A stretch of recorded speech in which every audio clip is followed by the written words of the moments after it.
asalaamaaleykum wa rahmatulah wa barakatu mbokki internet yi ñuy seetaan ci seen chaîne bii di Kirène TV donc tey ñu nekk suñu deuxième numéro weekend avec weekend bi ñu invité woon suñu suñu président donc le président de l'ASIFOR de Kirène Bandia donc président ñu ngi lay nuyu. maa ngi leen di fay di leen sant di am kontaante ci ñëw bi ngeen fi ñëw tey parce que li yokk sama mbégte moo di ne gis naa ni yéen ñëpp ay doomi Saafi ngeen te dama gëm ni Saafi ni mu mel ni mu cosaanoo war ko des ginnaaw benn yoon donc su fekkente ni ay étudiants ngeen ñuy nekk ci yeneen diverses activités ngeen taxawal li jëmmal ko cela veut dire que am na lu ngeen bëgg ci terroir Safin xam ngeen fi ngeen koy jaar ba yegg fa ndax mission soo ko amee da ngay définir sa objectif sa itinéraire et les moyens à utiliser pour y parvenir kon maa ngi leen di jaajëfal. Merci beaucoup président donc président ñu fàttali ne yow yaa jiite ASIFOR bu Kirène ak Bandia donc président avant ñuy jàll si ASIFOR bi ñu bëggoon def benn tuuti fàttaliku si booy def sa présentation kan mooy Major Faye. Major Faye nag fii laa juddoo Bandia kër gaa ngoon fële ci kanam fii laa toog sañ fi tabax yi maa ngi dugg armée en 73 def 3 mois Dakar Bango ñu affecté ma à la gendarmerie en qualité de gendarme auxiliaire mu def sama durée légale def concours gendarmerie armée def sama stage bi ma génnee ñu affecté ma LG booba LG ñu ngi ko soog a créé mais yàggum LG parce que ma nga woon camp Leclerc j'ai fait quelques 6-7 mois ñu affecté ma à l'état-major au bureau du personnel donc bureau du personnel laa nekk de 77 à 91 ma jëkk nekk dans le cabinet du général Wali Faye ma jóge fa ñu yóbbu ma au bureau de recrutement ma yore les dossiers de pension d'invalidité et de veuve ensuite ñu dénk ma le secrétariat du concours des élèves gendarmes 91 ma dem Libéria j'ai fait 15 mois au Libéria ma ñibbisee en 93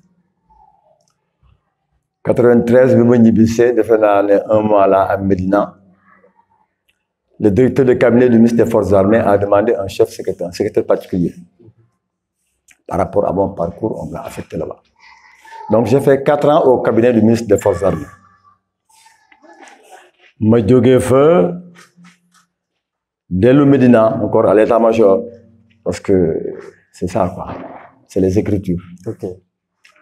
def fa 4 ans on m'affecte à l'inspection des armées à la présidence ma def fa 4 ans jógee foofu je suis parti en Côte d'Ivoire en mission en 2004 bi ma ñibbisee on me retourne au ministère des Forces armées au cabinet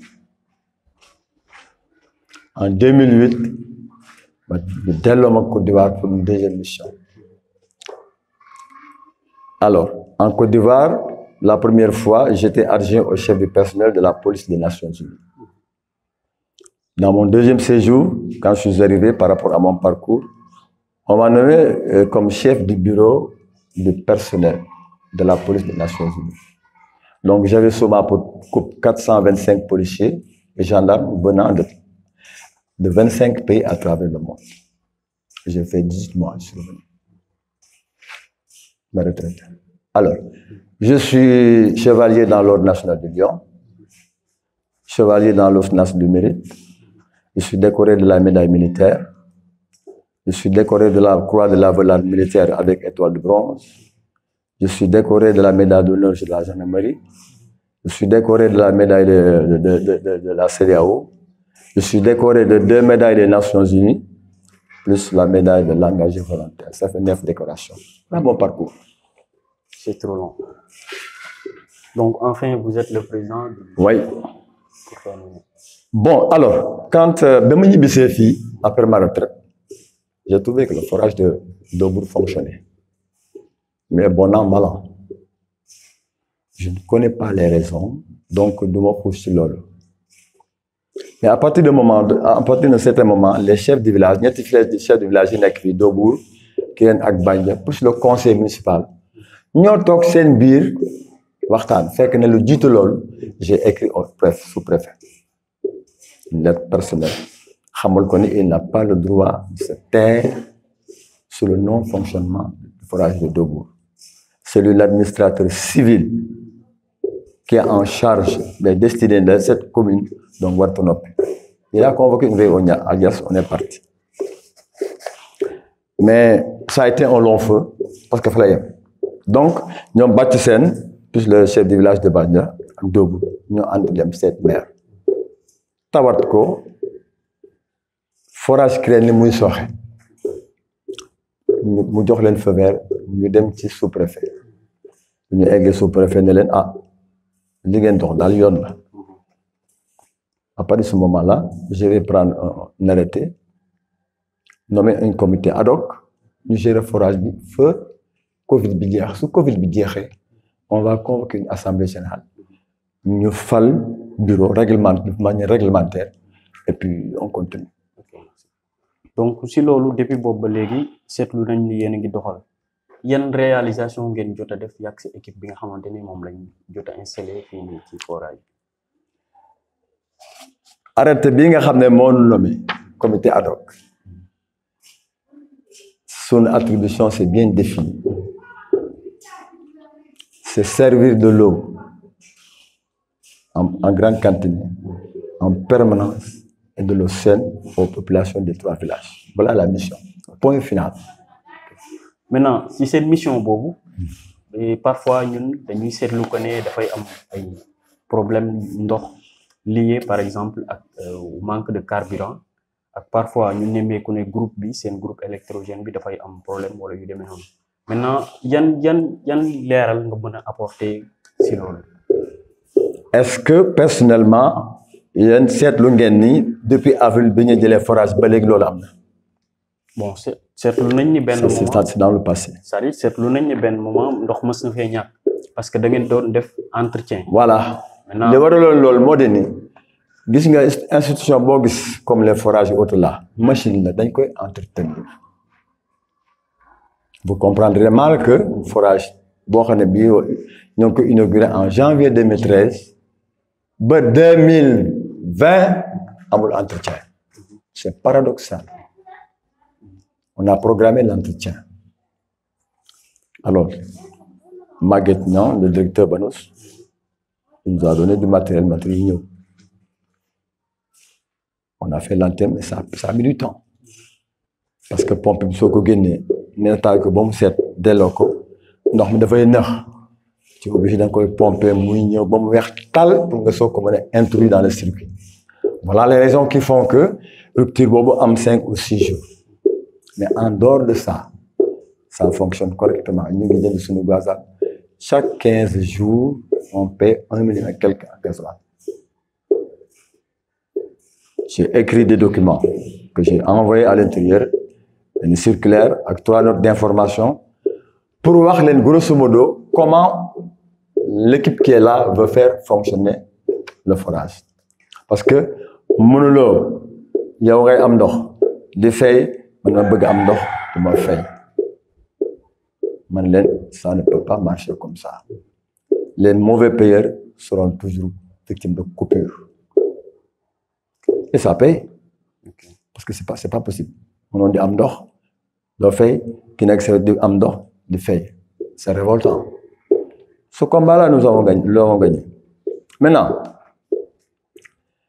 à l'intérieur, dafa am ay rëq yu bari yoo xam ne c'est des incompréhensions qui se sont accumulées au fil du temps. Mais comme j'ai l'habitude de dire, le forage nous appartient. c'est social. Bàyyi ba Kirène ñoom ñëpp ay bokk lañ.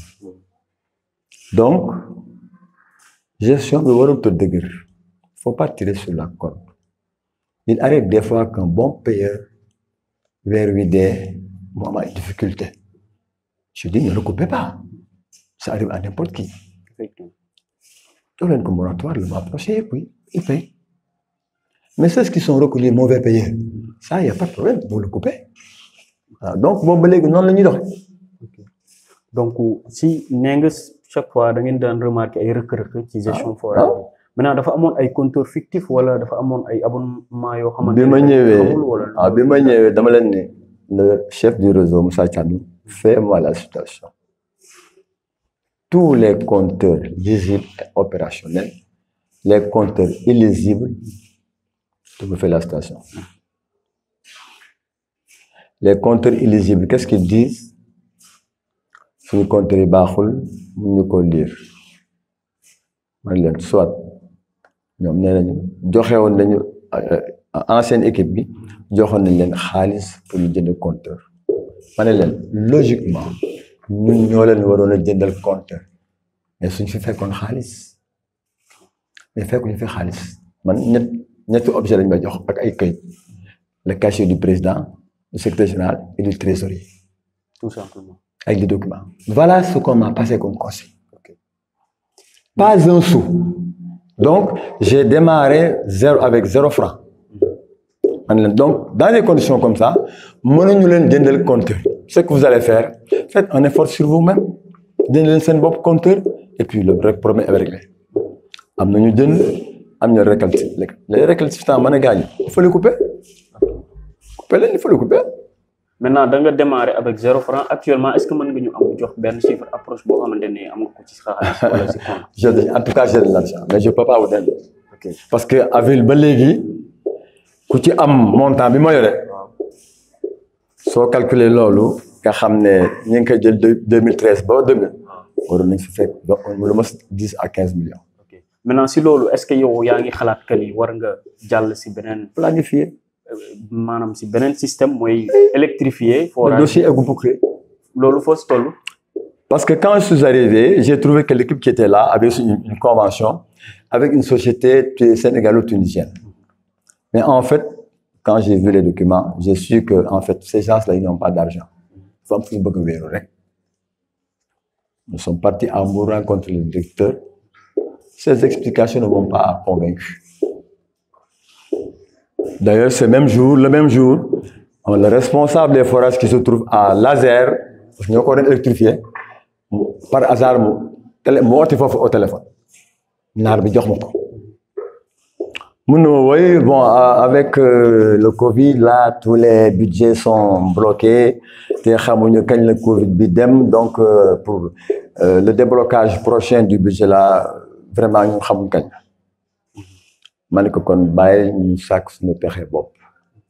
Un budget qui est bloqué à cause du corona. Il a raccroché, on a pris nos véhicules sur le véhicule. Écoutez, on va faire un crochet à Poponine pour voir pourquoi c'est le tout. Nous avons Poponine, fait que les chaises d'agence, job. Comme écoutez, on a un problème. Le forage de Kirène là, on va l'électrifier. Vous, les gens du métier là, comment il faut procéder? Écoutez, on fait d'abord l'étude de faisabilité. Ensuite, si nous sommes d'accord, mais vous payez, on fait les travaux. Moi, je étude de faisabilité. Non, ça ne se passe pas comme ça parce que nous avons fait nous temps, étude de faisabilité, à peu près, on l'a laissé tomber. Les gens ont fait dans. Je 300 000. Chez le trésorier, il faut payer. Il a payé. Ils ont fait l'étude de faisabilité.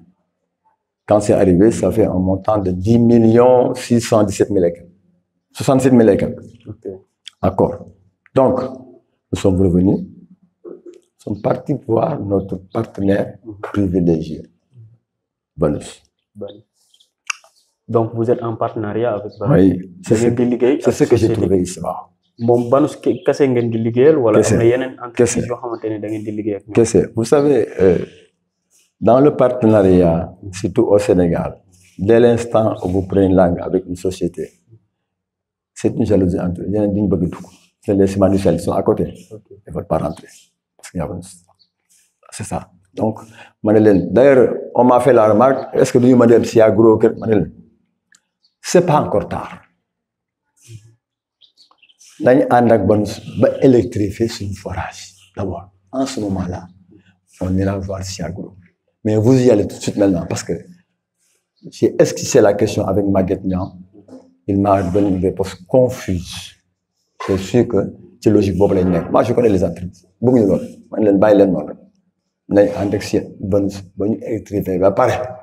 En ce moment-là, on pourra faire un appel du pied à Siagro. C'est pas tard. C'est pas trop tard.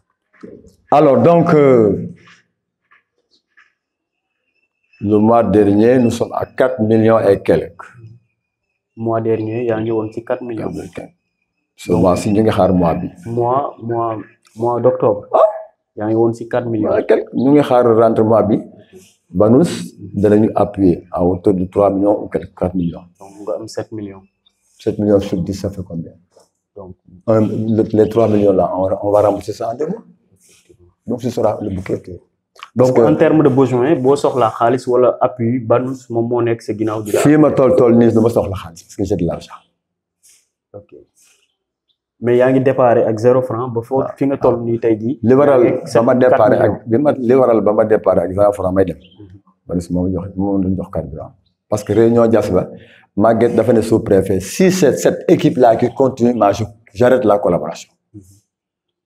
Parce que 2013, nous avons fait maa ngi leen di jox te gisuma li ñu def. C'est après que le sous-préfet a mis une commission. Donc ba ma demee toog ak sama équipe ñu waxtaan Maguette dama y a pas de problème man ce que je voulais c'est que l'autre équipe là mu dem rek parce que mënu maa liggéey ñoom il ne veut pas avancer. Mais quand on a commencé à dérouler moo xam ne mu ne voilà yaa soxla des gens qui travaillent c'est eux qui veulent aller de l'avant. Okay. Maintenant si loolu gis nañ ne jamono yee weesu population bi ñuy wax Diass waa Diass dëkk bi ñuy wax Diass ñoom itam ñu ngi doon yëngu ndax dañoo bëgg a jëlaat ndox bi ci loxoy waa Aquatech société bi ñuy wax Aquatech parce que dégg nañ ne tamit waa Aquatech ñu ngi jéem ay pexe pour jël ndox mi fii nii au niveau de du forage de Kirène Bandia. Donc bu xamuñu ndax ba xam dañ ko jël wala ñoom yow loolu affaire boobu lan nga si mën leeral. Par rapport à ça, le sous-préfet a convoqué un séminaire, ça doit faire 3 semaines,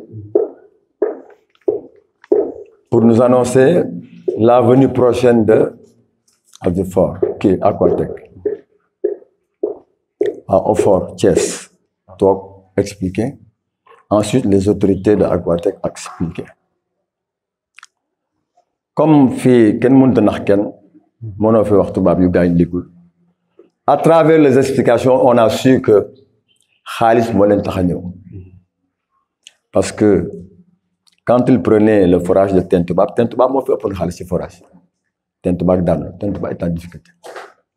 Nous est en difficulté. Signa est en difficulté. Diass est en difficulté. Tchiki est en difficulté. Actuellement, Diass, ils ont refusé de payer les factures. Quand j'ai pris la parole, mon directeur, moi, je suis sceptique par rapport à vos explications. Parce qu'au fort, mon état de gestion forage. Les forages motorisés, ce fait qu'Internet, nous avons des babari. Tu l'as au fort. Ils n'ont qu'à faire l'audit du service. Qu'est-ce qui ne va pas? Et ils ont dit que le nombre de forages motorisés a augmenté, le personnel administratif manque, le personnel technique manque, le budget manque. Je dis en ce moment-là, est-ce qu'il faut créer une société nouvelle? Non, il faut renflouer le budget, recruter un personnel administratif, recruter un personnel qui est technique. Le tour est joué, mais doit créer une société nouvelle. Maintenant vous qui êtes un comité, comité adopté. Donc boobu léegi ñuy yaakaar ne préfet ndaje yi ñu tere woon ne léegi digle nañ ne mën nañ woote ay réunion mën nañ woote ay assemblée maintenant yow en tant que président boobu léegi looy xaar si loolu en fait je pense que comme préfet moom moo la fi tegoon bu joxaatee beneen courrier waa Aquatech est-ce que moom itam nekkul si ginnaaw loolu. Non, le préfet de Ngekor, il est loyal, je l'ai pratiqué. Ah, parce que le jour de la réunion, il a tenu un langage clair. Il est à une place équidistante des sociétés et de l'État. Demain, je programme, demain c'est dimanche. Demain dimanche, je programme une caravane pour informer toutes les populations de Bagna, Kirène et Bidobo. À l'issue, on va tenir un point de presse. Et s'il le faut, moi j'écrirai au président de la République. Parce que rien ne me l'interdit. C'est-à-dire, su ma la waxee loolu c'est-à-dire maanaam suba nee nga da nga programmer benn caravane. Donc caravane bi boo demee ba Kirène man mi xamul woon monsieur Faye major Faye donc kan mooy sama président kan moo nekk jiitu forage bi boobu ba léegi donc depuis kañ lañ ko fal ba léegi nii day soogaa di am problème rek soogaa ñëw si ñun. Non loolu tamit est-ce que ça ne va pas poser problème. Non yow yaa yëgul quand bi ma nommé j'étais à Kirène. On a réuni toute la jeunesse de Kirène. C'est-à-dire yaa ngi woon à Kirène. waaw mais est-ce que population Kirène xam nañ kan mooy seen njiit. Est-ce que population Kirène xam nañ kan moo yore gestion ndox mi. xam nañ ko c'est-à-dire bi nga demee Kirène ASC yi nga rencontré ak le chef du village ak ñi nga xamante ne ñoom ñooy chef par exemple le chef du région. waaw ñoom ñooñu nga rencontré. waaw maintenant ñooñu est-ce que tamit bu ñu yeggee véhiculer nañ message bi. ñoom ñoo ko war a def. mais voilà la politique. par ailleurs moo tax li ma la wax ni nekk suba caravane boobu nga bëgg a amal xëy ni mënoon nga ko def à mi-parcours ëllëg nga dem Kirène tey yaa ngi Bandia dajanteeg ñoom expliquer leen wan leen ne que facture yi dañ ko war a fay à temps loolu buñ ko deful beneen société mën na fi ñëw nangu maanaam ne moom mooy yore gestion ndox mi. xam nga en matière de communication dama ko privilégié ba nga xam ni j'écris toujours mon registre mon classeur est là saa yi ma bindee note bi ma jógee ci séminaire Ngeko bi j'ai écrit une note d'information adressée au maire de Diass, au sous-préfet, au chef du village, aux ASC, pour une large diffusion auprès de la population. Vous savez, le problème ici, c'est quoi?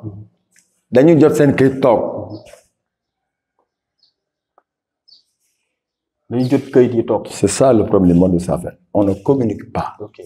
Maintenant, si l'on est-ce que vous avez changé une méthode de communication? Message à destination. Non, ils comprendront.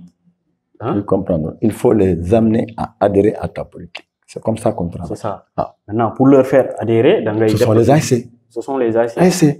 Qui viennent de kayit double jot nañ ko wa bañ jot nañ ko. Wax na len à travers le papier la ma nga li nga xam mom la jël feulé Ngekor ne len nak à l'avenir on va mettre en place un plan d'action. Grippe d'Allemagne, j'ai été alité pendant une semaine passée là. Et donc, demain, on va informer davantage les populations pour nous c'est le droit le plus absolu de dire non.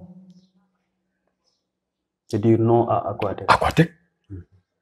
Pour la bonne et simple raison que si nous arrivons dans le Si vraiment la mission d'Aquatech, c'est de gérer les forages, hein? Mais forage bidon, donc assistance, c'est tout. Et puis, c'est un ils viennent prendre la gestion de l'eau. Effectivement. Relever compteur, faire une facture, une brevet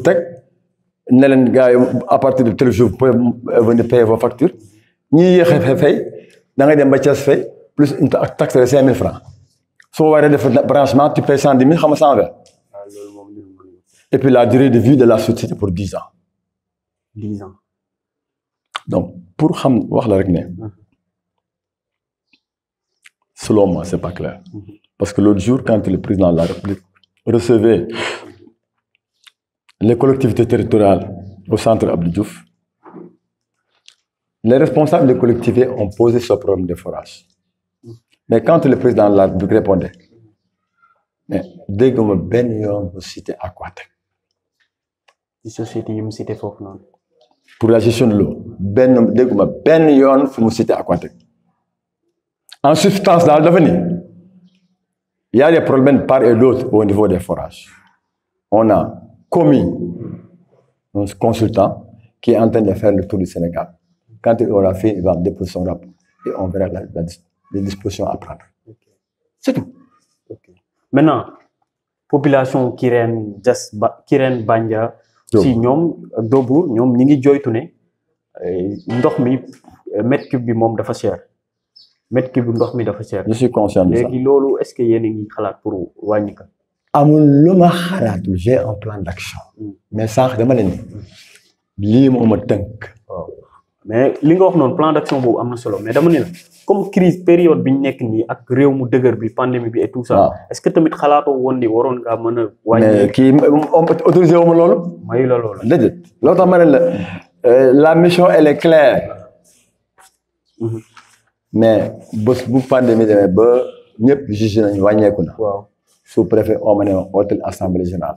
on va mettre en place une commission normale. boo xam ne assemblée moo koy fal. assemblée boobu su toogee rek xam nga lan lay doxee. le règlement intérieur de ASUFOR. Comment un forage fonctionne.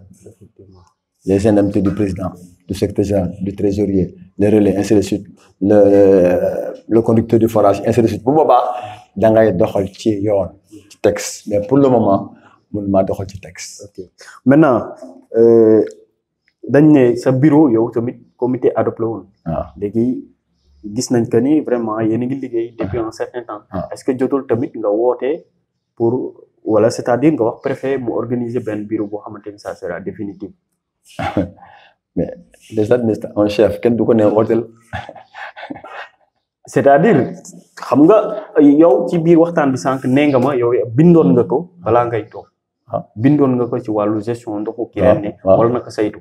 maintenant comme gis nga ni toog ngeen fii depuis un certain temps comité boo xamante comité ad hoc par exemple je peux dire que mënoon ngeen fi toog pour 3 mois maintenant toog ngeen fii plus de 3 mois est-ce que yaakaaroon ni tamit war ngeen fi teg benn comité définitif boo xam day am mandat. administration du doxee noonu ba ma koy bind. booba rien ne marchait. En ce moment il revient à tout citoyen de prendre sa plume et de s'adresser à l'autorité administrative. C'est ce que j'ai fait. Mais quand cette autorité boobu jógee jël ay dispositions jël arrêté mettre en place un comité ad hoc définir la mission c'est terminé ci mission boobu ngay tënk moom moo ne bés bu Covid bi jeexee il est à l'écoute on se parle très souvent tout le temps. mais Covid bi jeexagul. waaw loolu tax soo tëbee ne ko waa mais préfet est-ce que duñu mën a kii doon naan man maa la woon tey nga xaar ci man.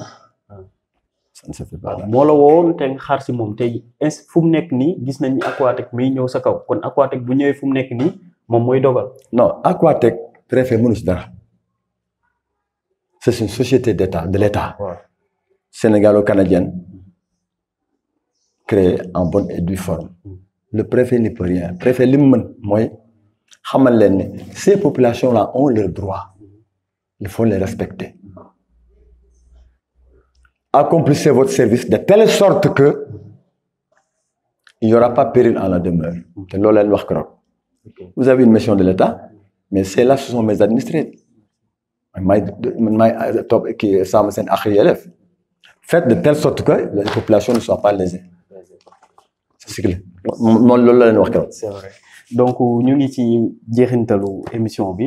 maintenant est-ce que am nga leneen loo xamante ne moom nga yokku si à l'endroit de la population. li ma wax bëgg a wax population daal moo di ne nañu tey rek te daal xam ne rafet rek la ñuy def planification bi ma def xam ndax man maa fi toog parce que bu Covid bi jeexee dañu gis li ma wax parce que j'ai dit tout à l'heure que c'est social nos imams sont là ñoo ñuy tuddee ñooy takk jabar ku gaañ ñoo lay suul ñoo lay sang ñoo lay jullee ils n'ont pas de salaire nos structures de santé sont là des fois ñu manque médicament manque ce plan là kooku dama ko bind ba pare teg ko kon si gàttal mën naa ne yow xalaatoon nga ni sa retraite di nga xalaat un jour nga nekk président. Non, ça n'a jamais été musuma.